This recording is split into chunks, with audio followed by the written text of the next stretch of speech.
Ontem, e acho que tem tudo a ver com o que eu tô comentando com vocês, Flávio Bolsonaro foi ao Flow.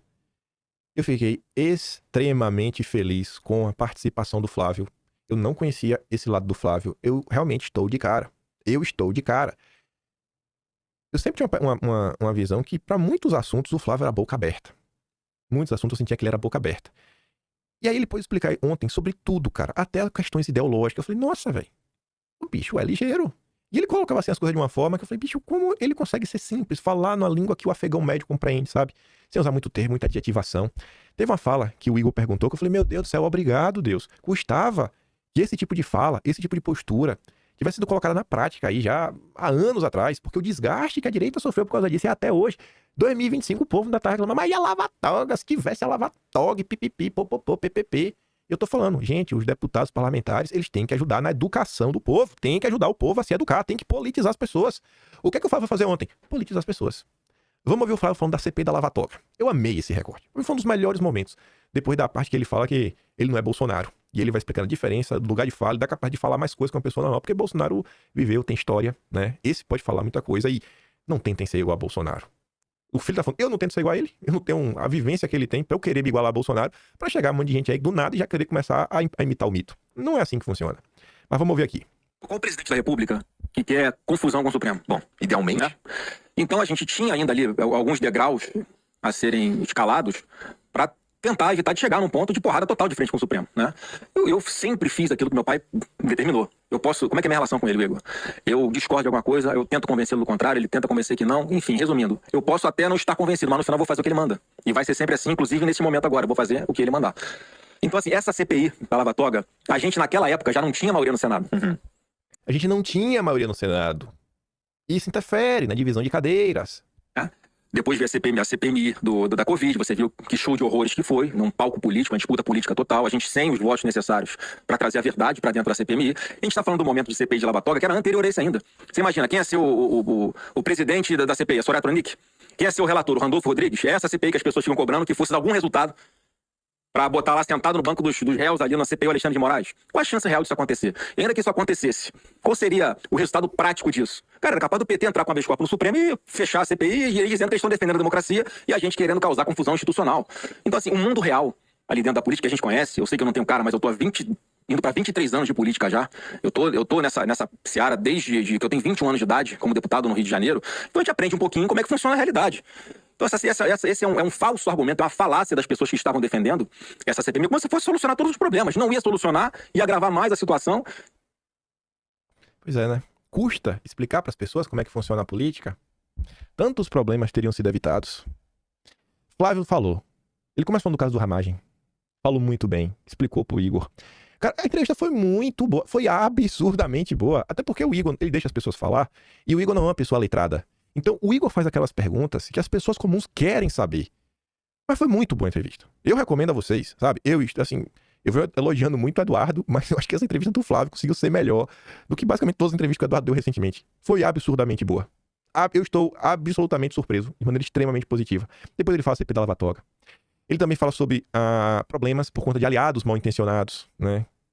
Falando que não é só porque o cara tá na direita que o cara vai jogar junto contigo. E ele dá alguns exemplos, coisas que aconteceram, fala bastante do Major Olímpio. Explicações históricas da questão do voto impresso. O Flávio explica, tintim por tintim, eu acho que o Will entendeu. Ele explica com detalhes por que ele acha que as eleições foram desequilibradas. Ele vai contando várias coisas que aconteceram em 2022. E contando uma boa, sem gritaria, sem adjetivação. Ele foca, por exemplo, na questão da fake news da falta de ar. Que o PT usou na campanha também e que tá aí até hoje. Que Bolsonaro lá tava fazendo piada com falta de ar. Mentira. Ele conta muito do que o governo fez durante o Fica em Casa. Muito. Fala dos programas do governo, fala de questões econômicas, fala de questões de saúde, questões sociais. Ele faz uma explicação muitíssimo boa também sobre a questão da prisão. Ele traz algumas informações que eu não tinha notado no primeiro momento. Ele fala, por exemplo, que na decisão, falava, porque o Flávio fez a postagem, 60 e tantas mil visualizações. Ele fala, cara, a minha postagem tinha 60 e poucas mil visualizações em questões de minutos. Então isso nos leva a crer que a sentença ela já começa a ser escrita no dia 21. Questões de minutos. Então isso nos leva a crer que a sentença ela já começa a ser escrita no dia 21. E que vigília, tornozelo e tudo mais é só um extra. Ele fala de 26, fala que, cara, quem tá junto vai estar junto. Eu também vai estar junto quando lá no final do dia. marcou né, posição, riscou ali no chão com algumas pessoas, repetiu por diversas vezes que o candidato mesmo é o Jair até o fim. Reclame quem quiser reclamar.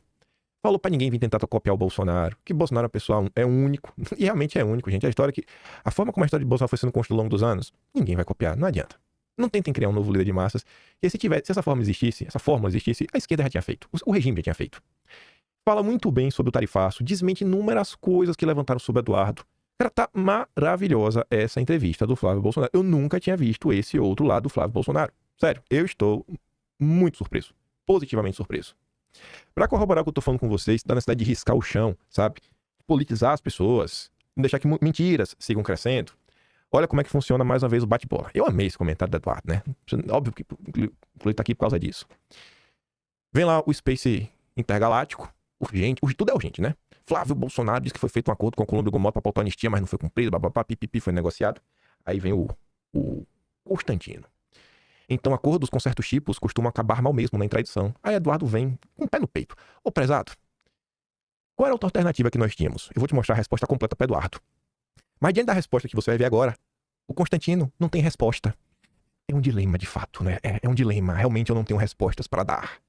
E aí a Bia da Caserna fala, é um dilema. Mas nunca é um dilema compartilhar perfil, né, de grupinho do esquema, do grupinho que age dia sim, dia também pra atacar Bolsonaro, desmerecer o Jair, desmerecer os filhos, aí todo mundo RT. Seguir o Expresso Liberdade é um desserviço, né? Compartilhar é só narrativa pra gerar desgaste. Enfim, compartilhar essa turminha pra lançar narrativas e enfraquecer o outro grupo político, né? Que você não larga as bolas. Pois se souberem o seu real interesse, perderá a credibilidade que te sobra. Então, o plano morde-a-sopra é a única alternativa no momento, né? Constantino devia deixar claro que ele não quer o bolsonarismo, que ele trabalha pelo Partido Novo. Ele devia deixar claro que a defesa dele, né, que ele usa a coleirinha do Deltan. Devia deixar claro. É por isso, inclusive, que o Dom Lancelotti já foi expulso de grupo, por não aceitar a coleirinha do Deltan. Aí o que Eduardo fala pra ele, né? Ô, prezado, a questão é prática. Respeitosamente, qual outra alternativa? O que a gente podia fazer? Quem vota na eleição para presidente da Câmara são os deputados. É diferente de uma eleição geral, onde quem vota é o povo. Na eleição popular, vale o candidato ocupar espaço e, mesmo que pequeno, visa abrir caminho para esclarecer os eleitores e no futuro acabar sendo eleito. Já na eleição da Câmara, os eleitores, que são os deputados, são pouco sensíveis a estes argumentos. Se houvesse chance do Marcel Van Hatten ser eleito, é porque haveria chance de alguém que não é esquerdista ser eleito. Neste cenário, aí sim, faria sentido lançar alguém do PL, que à época tinha quase 100 deputados, e não alguém do Novo, né, que não tem nem 10% da representatividade. Resumindo, se a eleição de Marcel fosse crível, eu mesmo consideraria vir candidato à presidência da Câmara.